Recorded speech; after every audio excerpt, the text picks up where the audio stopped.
Welcome to Ahmed Gassama Productions. Today's episode is going to be a hawkish episode because today we are going to deal with the neoconservatives. Now, the neoconservatives are the main political actors behind the war on Iraq in 2003 and the invasion of Afghanistan in 2001. So stay tuned on Ahmed Gassama Productions because today we are going to war.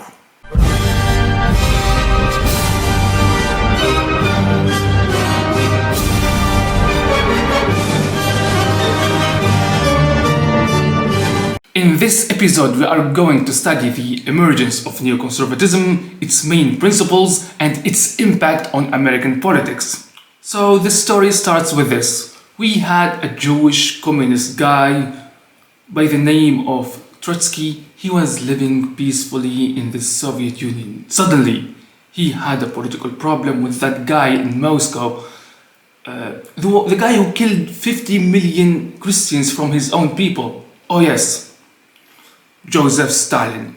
So Trotsky ran away. He escaped Joseph Stalin and went to Mexico. And despite all of those efforts in chickening out, Joseph Stalin found him in Mexico and killed him.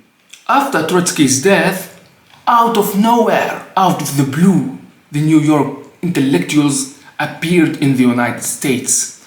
They were a group of Jewish Trotskyite leftist intellectuals who were mugged by reality and became conservatives. Since that precise moment, they rushed within the Republican Party.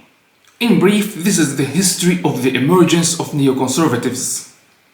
The main values of neoconservatism mainly aim towards foreign policy. 1. Neoconservatism contends that liberal democracy and free market capitalism are the most universally preferable systems. They believe that it is the duty of the United States to preach these systems internationally.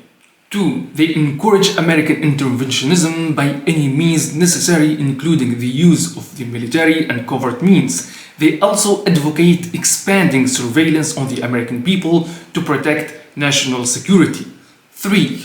They are characterized by their extreme hostility towards dictatorships, communism, and especially Islam. 4. They are known for their total and blind support of Israel and their hatred of the New Left because of its support of the Palestinian cause and their defense of pacifism. 5. They are hostile towards non-military multilateral institutions. 6. They are distinguished by their Manichaean view of reality, in which good and evil are continuously at war with each other. And by the way, Mani is a so-called prophet from Persia who believed in dualism, in which there is a good God characterized by the light and there is an evil God characterized by darkness. 7. They support big government and they call for a limited welfare state. The most important neoconservative intellectuals are Irving Kristol, Norman Podhoretz, and John Kirkpatrick, who served as an ambassador to the United Nations under the Reagan administration. Rand Corporation is the most important and most dangerous think tank that is linked to the neoconservatism. We also have Project for the New American Century, or PNAC. During the Reagan administration, the foreign policy of the United States was managed by ex-Trotskyites. With this, they asserted their vision to stand up against what they call the empire of evil, meaning the Soviet Union. After the defeat of the Soviet Union, the United States chose Islam to be its next enemy. Here, the eyes of neoconservatives turned toward Saddam Hussein. But unfortunately for them, they were unable. They failed in convincing George Bush, the father, in 1991 to dismantle Iraq by endorsing actually the Kurds and the Shia.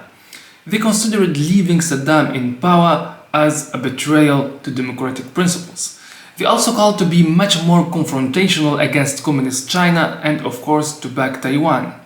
Once George Bush came to the Oval Office, he worked for a restrained foreign policy, and that is why neoconservatives condemned him for not being pro-Israel. However, after the September 11 attacks, the foreign policy of George Bush changed dramatically. As a result, Bush embraced neoconservatism and the principle of preemptive attacks. He started the war on terror, he invaded Afghanistan in 2001, and he launched the war on Iraq in 2003. Now, all of this was under the auspices of neoconservative policymakers. Perhaps the most prominent neoconservative figures in the Bush administration were Paul Bremer and, without any doubt, Dick Cheney and Donald Rumsfeld. After George Bush, neoconservatives had little impact on the foreign policy of Barack Obama, who himself condemned the war on Iraq. They also lost much influence on the Republican Party since the rise of the Libertarian Tea Party movement. After Barack Obama, some neoconservatives opposed Donald Trump. However, when he came to power, he nominated different neoconservatives in his administration. So first we have John Bolton, who called for the protection of Kurdish fighters in Syria, causing diplomatic crisis with Turkey. Second, he opposed diplomatic outreach to North Korea. And third, he also opposed the military withdrawal from Syria and Afghanistan. And because of this, he was suspended by Donald Trump. Now, Trump, he cynically commented that if I listened to him, we would be in World War VI.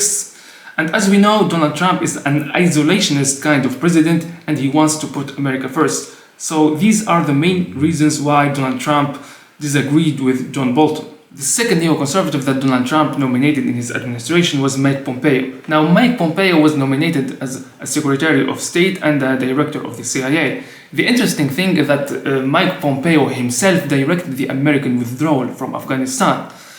And because of this, neoconservatives became serious adversaries of Donald Trump and established the Lincoln Project to obstruct him from winning presidential elections. During the Biden administration, neoconservatives support the war on Ukraine, they call for NATO enlargement, and as always, they advocate full and total support for Israel and, of course, to destroy Hamas. The most prominent neoconservative politicians in the current time are John McCain, Nikki Haley, Lindsey Graham, and Liz Cheney. Unlike national conservatives, neoconservatives call for open borders and immigration because they think that this may bring about economic prosperity for all. They also favor globalization and they don't have a strong position regarding the preservation of American traditional values as they were before. For the moment, there is a civil war going on within the Republican Party, mainly between national conservatives led by Donald Trump and neoconservatives who are seen by Trump supporters as rhinos or Republicans in name only.